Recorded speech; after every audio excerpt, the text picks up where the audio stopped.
प्यारे बच्चों नमस्कार। आज हम कक्षा 10वीं के पाठ्यक्रम में से कहानी भाग में से ममता कहानी का सार करेंगे। ममता कहानी का सार।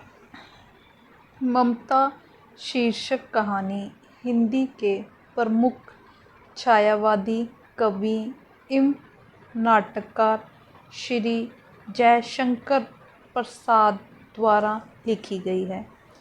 इस कहानी में ऐतिहासिक आधार पर ममता के काल्पनिक चरित्र द्वारा भारत की नारी के आदर्श, कर्तव्य पालन, त्याग, तपस्वी जीवन का भावपूर्ण वर्णन किया है।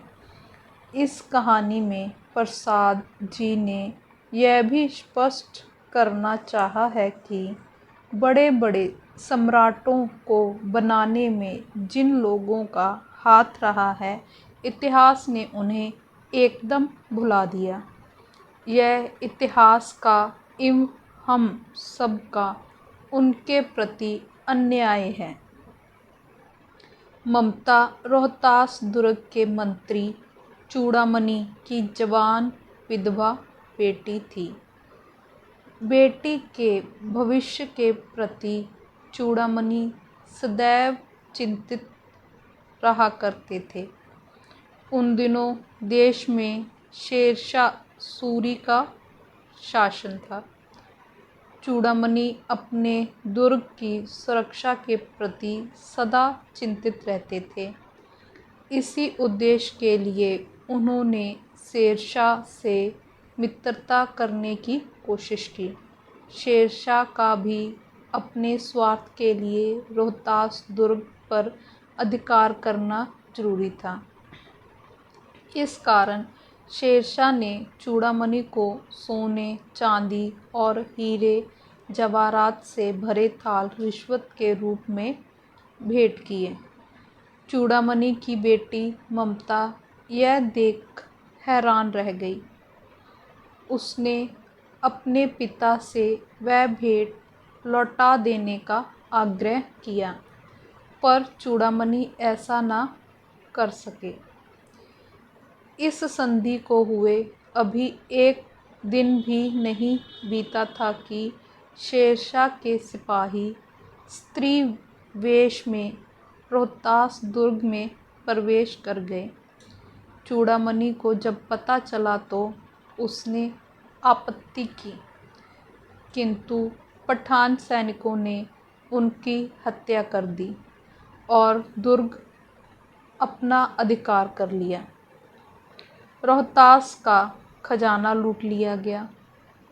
ममता की खोज हुई, पर वह अवसर पाकर यहाँ से भाग जाने में सफल हो गई। रोहतास दुर्ग से भागकर ममता किसी तरह काशी पहुँच गई। वहाँ वह बौद्ध विहार के खंडरों में झोपड़ी बनाकर उसमें एक तपस्विनी के समान जीवन बिताते हुए रहने लगी। शीघ्र ही अपनी सेवा भावना से उसने आसपास के गांवों के लोगों के मन जीत लिए।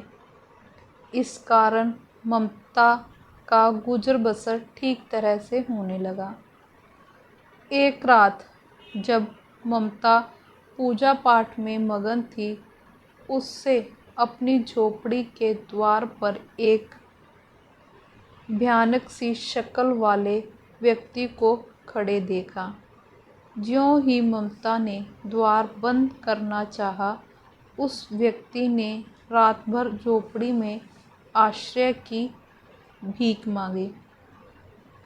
उस व्यक्ति ने बताया कि वह एक मुगल है। अत्यधिक थक जाने के कारण चल नहीं सकता। रात बिताने के बाद वह चला जाएगा। मुगल का नाम सुनकर ममता की आंखों के सामने अपने पिता की हत्या का दृश्य उभर आया। उसने चाहा कि वह आगंतुक को आश्रय देने से इनकार कर दे, किंतु अतिथि सेवा को अपना धर्म समझकर उसने उस मुगल को अपनी झोपड़ी में रात बिताने की आज्ञा दे दी और स्वयं खंडरों में जाकर रात बिताई। रात बीती, सुबह हुई। ममता ने अपनी झोपड़ी के आसपास कई घोड़सवारों को घूमते हुए देखा। ममता उन्हें देखकर डर गई। तभी झोपड़ी में रात बिताने वाले मुगल ने झोपड़ी से बाहर जाकर पुकारा, मिर्जा, मैं इधर हूँ। ममता सहमी हुई यह सब देख रही थी। वह खंडरों में ही छिपी रही। कुछ देर बाद ममता ने उस मुगल को यह कहते सुना, वह बुढ़िया पता नहीं कहाँ चली गई है, उसे कुछ दे नहीं सका। यह स्थान याद रखना और झोपड़ी के स्थान पर उसका घर बनवा देना। मुगल सैनिकों के वहाँ से चले जाने के बाद ममता खंडरों से बाहर आई। चौसा के मैदान में मुगलों और पठानों के बीच हुए युद्ध को काफ़ी दिन बीत गए। ममता अब 70 साल की बुढ़िया हो गई थी। वह कुछ बीमार थी। गांव की कुछ स्त्रियां उसके आसपास बैठी थीं। तभी बीमार ममता ने बाहर से किसी को कहते सुना, जो चित्र मिर्जा ने बनाकर दिया था वह तो इसी स्थान का होना चाहिए। अब किससे पूछें कि यह बुढ़िया कहाँ गई। ममता ने उस घोड़सवार को पास बुलवाकर कहा, मुझे मालूम नहीं था कि वह शाहजहां हुमायूं था या कि कौन, पर एक दिन एक मुगल इस झोपड़ी में अवश्य रहा था। वह जाते जाते मेरा घर बनवा देने की आज्ञा दे गया था। मैं जीवन भर अपनी झोपड़ी को खोदे जाने के डर से डरती रही, पर अब मुझे कोई चिंता नहीं। अब मैं झोपड़ी छोड़कर जा रही हूँ। तुम इसकी जगह मकान बनाओ या महल, मेरे लिए कोई महत्व नहीं। इतना कहते ममता के प्राण पखेरु उड़ गए। कुछ दिनों में ही उस स्थान पर एक अष्टकोण मंदिर बनकर तैयार हो गया। उस पर लगाए शिलालेख पर लिखा था, सातों देश के नरेश हुमायूं ने एक दिन यहाँ विश्राम किया था।